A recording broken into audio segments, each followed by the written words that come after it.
বাঙালির সব থেকে বড় উৎসব দুর্গোৎসব। আর সামনেই দুর্গাপুজো। পুজোতে একটা খরচা আছে।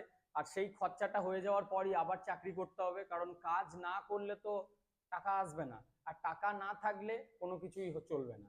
তো তোমরা যারা দুর্গাপুজোর পরই চাকরিতে জয়েন করতে চাইছো, তাদের জন্য এডুকেয়ারের তরফ থেকে প্লেসমেন্ট প্রোটেকশন কোর্সে বেস অফার দেওয়া হচ্ছে মাত্র 3999-এ, যেটা 5,000 টাকা 7,500 টাকা তোমাদের খরচা হয়ে থাকে। সেই প্রত্যেকটা কোর্স এই দুর্গাপুজোর অফারে কিন্তু যারা পারচেস করবে তাদের কিন্তু যথেষ্ট অফার দেওয়া হচ্ছে। তোমরা আমাদের টেলিগ্রাম এবং হোয়াটসঅ্যাপ চ্যানেলে এই কোর্সে এনরোল করার লিঙ্ক পেয়ে যাবে। আর দেখো, মাত্র 3999-এ তোমরা আপ টু 18,500 পর্যন্ত যে স্যালারির জব সেটা কিন্তু পেয়ে যাবে। যারা দশমী বা দ্বাদশীর আগে পর্যন্ত যারা এনরোল করবে, শুধুমাত্র তাদের জন্য এই অফারটা। ডিটেলস জানতে ডিসপ্লের হোয়াটসঅ্যাপ নাম্বারে তোমরা কন্ট্যাক্ট করতে পারো। এছাড়াও আমাদের টেলিগ্রামে লিঙ্ক আছে। আর দেরি না করে এক্ষুনি প্লেসমেন্ট প্রোটেকশন কোর্সে এনরোল করে নাও। মাত্র